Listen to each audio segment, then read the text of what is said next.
मानिनाय रायजो राजा नोंथांमोन जों गासै रायजो राजाफोरनि हेफाजाब लानानै बिथांमोना साफा साफा लिडार जाहैनो हायो नाथाय बिथांमोनानो लिडार जाखांनायनि उनावहाय आरोबाव मा खालामो जों रायजो राजाफोरखौनो माने सोनखारिफिनो साननो गोनां बाथ्रा बियो एसेबां इजिबो लानाङा एसेबां सिरियासबो लानाङा साननो गोनां बाथ्राया जोंनि गेजेराव नालाय गतिके बाथ्राखौ जोंनि गेजेरावनो डिसकास खालामलायनानै बयहाबो जिहेतु बुंनो मोन्थाय दं गतिके बेफोरनि सायाव जों जुदि डिसकास खालामलायाबा बाथ्राफोरा माने सल्भ जाया आरोना 2025 आव जानो गोनां जा बिटिसि बिसायख'थि बेथ' बांद्राय गोबाव गैखालानो दा बे समाव नोंथांमोनाबो बा जोंनि गासै रायजो राजाफ्रानो नुनो मोन्दों जोंनि जेसेबांखिनि पलिटिकेल लिडारफोर दङ गावबा गावनि पार्टिनि क्रेडिटखौ हाइलाइट खालामनाय गावबा गावनि भट बेंकखौ माबोरैहाय क्रेडिट होगोन क्रेडिट लानो हागोन बायदिसिना लिडारफोरनि मा दान्थे बिदिन्थे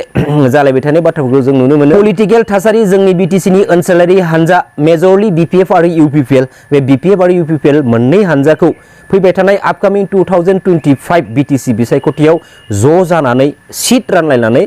इलेक्सन गेलेनानै बिटिसि गभर्नमेन्टखौ दानांगौ बेफोरबायदि बायदिसिना बाथ्रा खौसे जानानै गेलेनांगौ बायदिसिना बाथ्राफोरखौथ' नोंथांमोना मिथिखाबाय फैबाय थानाय समाव जेरावनोखि सिएमनि बाथ्रा नङा होमबा बिटिसिनि गोदानै जानो गोनां सिएमनि बाथ्रा जेरावनोखि मानगोनां हाग्रामा महिलारि सार मानगोनां प्रमद बर' सार बिथांमोन सानैनि गेजेराव जोंनि गासै रायजो राजाफोरा जोंनि गासै बर' हारिनि बर' फिसाफोरा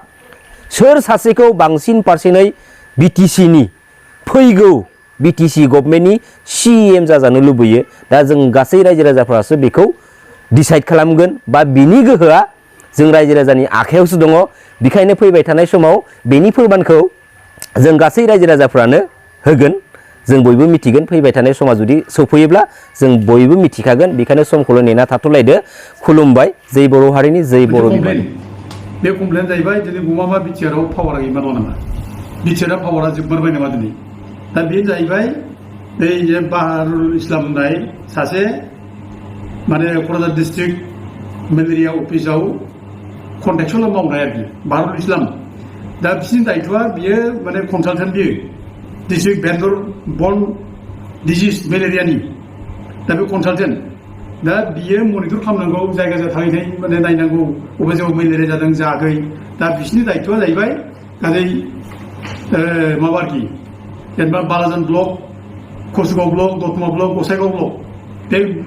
मोनब्रै ब्लकआव बिसोर नायदिंजोबनांगौ बबेबा जायगायाव सोरबा लोमजादों नामा मेलेरिया जादों नामा आरो मेलेरिया जादोंब्ला बेखौ नायनानै बिसोर रिपर्ट हरनांगौ जेरै देग्लाय एथबां जन मेलेरिया मोनबाय आरो एथबां जन थैबाय बे बाथ्राखौ बिसोर रिपर्ट हरनांगौ खिन्थु दुर्भाग्य बे मानसिया बे बाहारुल जायनाखि इस्लाम बियो खुनु मेलेरिया जानायनि रिपर्टखौ हरा बे हरो माने हेल्थ अफिसाव गुवाहाटियाव हरा बियो दोनखोमाबाय थायो हरहोआ दा दिनै थांनाय बाराव 1200 पजिटिभ मेलेरिया मोनबाय आरोखि दा बे एरिया ओरैनो एखेबारे बिराद मेलेरिया एपिडेमिक जनखा बियो एखेबारे स्टेट गभर्नमेन्टआ बे एरियानिफ्राय इराडिकेट खालामनो थाखाय मेलेरियाखौ होस्रांनो थाखाय मेलेरिया गैया खालामनो थाखाय अनेक नाजादों दा बे नाजानाय समाव जुदि बे बाहारुल इस्लाम जुदि सासे कनसालटेन्टआ कन्ट्रेक्सुवेल मावनाय बे जे दायथ' लायाब्ला बे मनिटर खालामाब्ला रिपर्टखौ जुदि होआब्ला बेरामा बोरै हामनो दा नै साब्रै थैबाय बेनि थाखाय बे एरियायाव आरोखि साब्रै थैबाय दा बे कमप्लेनखौ जोंनो होदों जों मोनदों दा मथे बेखौ इमिडियेट होखारनांगौ होननानै दा दिनै रायजो राजाखौ कमप्लेन होनानै दा नै होखारनाय बेबस्था लादों दा नै एमएलए रबिराम नार्जारिनि कमप्लेन होबाय दा रबिराम नार्जारिबो बेखौ स्टेटआव नांबाय नांनानै आरो बिटिसिआव नांबाय दा नै दा बिटिसिनिफ्राय बाध्य गोलैनानै बिटिसिआबो बेखौ 12 तारिख 7/2024 बेखौ रिलिज खालामबाय आरो जोंनि बिटिसिआव नोंनि सार्भिसखौ नांलिया नों स्टेटआव थांदो बेखौ स्टेटआव हरबाय 12/7/2024 बिटिसिनिफ्राय बेखौ जइन्ट सेक्रेटारिया रिलिज खालामबाय ओमफ्राय बिनि उनाव आरोबाव नै माबाया क'क्राझार डिस्ट्रिक्ट हेल्थ सार्भिस बेबो आरो 22 तारिख 7आव बेखौ रिलिज खालामबावबाय अफिसनिफ्रायबो दा बे थांनांगौ गुवाहाटियाव थांनांसिगौ खिन्थु दुर्भाग्य मा बे थाङाखै बे गुवाहाटि हेल्थ अफिसनिफ्राय बेखौ मा खालामदों बेनो बेयावनो एटेन्डेन्स लाहोनानै क'क्राझारावनो एटेन्डेन्स लाहोनानै अफिसाव एटेन्डेन्स लाहोनानै बेयावनो सहि लाहोबाय बेयावनो होबाय ओमफ्राय बिनि बेथनखौ दा बे मावगासिनो दं मोनगासिनो दं आरोखि आरामसे जनानै बे डिउटि मावा जेबो मावा बेयाव जनानै बे बेथन लागासिनो दं दा बाथ्राया बे दिनै प्रश्नआ दिनै एफा गिदिर पावारफुल बे बिटिआरआ दिनै बे सरकारा दिनै सासे कन्ट्रेक्सुवेल मावनाय सासे कनसालटेन्टखौ दिनै माबोरै होखारनो हादिया दिनै रिलिज खालामनायनि उनावबो दिनै मारै आसिमा खोन्थानानै थ' फैनानै मारै दिनै एटेन्डेन्स होगासिनो दं मारै बेथन जागासिनो दं दिनै बिटिसि सिबा जोंना माने प्रमद बर'खौ गोसोआव माने गुरुत्व लानांगौ प्रेस्टिजआव लानांगौ मान सनमान लानांगौ बेखौ दिनै बेयाव होखारनांगौ दिनै गोरिब गुन्द्रा बे जायगा हाग्रा ओनसोल बे बर' मानसिफोर थानाय बांसिनानो बे गोरिब मानसिफोरा